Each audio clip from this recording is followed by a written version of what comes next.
ক্ষমতায় গেলে দুর্নীতির টুটি চেপে ধরবে বিএনপি। মানুষের নিরাপত্তা নিশ্চিতে কঠোর হাতে নিয়ন্ত্রণ করা হবে দেশের আইন শৃঙ্খলা পরিস্থিতি। এমনকি অপরাধী নিজ দলের হলেও কোনো ছাড় দেওয়া হবে না, এমন প্রতিশ্রুতি দিয়েছেন বিএনপি চেয়ারম্যান তারেক রহমান। দুপুরে চট্টগ্রামের পোলো গ্রাউন্ড মাঠে লাখো জনতার নির্বাচনী সমাবেশে তিনি এই প্রতিশ্রুতি দেন। তারেক রহমান বলেন, মানুষের পরিবর্তন ও রাজনৈতিক অধিকার চায়, সকলকে দোষারোপের রাজনীতি থেকে বেরিয়ে আসতে হবে। সমালোচনার মধ্যে থাকলে দেশের মানুষের কোনো উন্নয়ন হবে না। বিএনপি যতবার ক্ষমতায় এসেছে ততবারই মানুষের ভাগ্য পরিবর্তনে কাজ করেছে।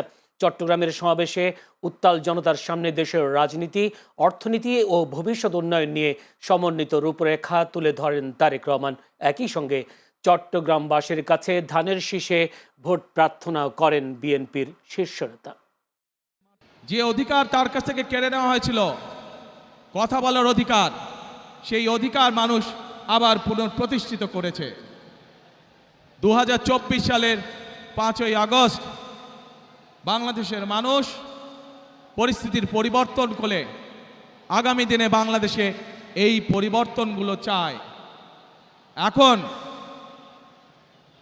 প্রিয় ভাই বোনেরা, আজ এই নির্বাচনী জনসভায় দাঁড়িয়ে একটি রাজনৈতিক দল হিসাবে আমরা আমাদের প্রতিদ্বন্দ্বী দল যারাই হোক না কেন, আমরা তাদের সম্পর্কে আপনাদেরকে হয়তো অনেক কথা বলতে পারি, তাদের হয়তো অনেক দোষ ত্রুটি তুলে ধরতে পারি, কিন্তু তাতে কি জনগণের কোনো উপকার হবে?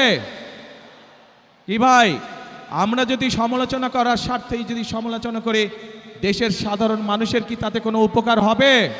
উপকার হবে না।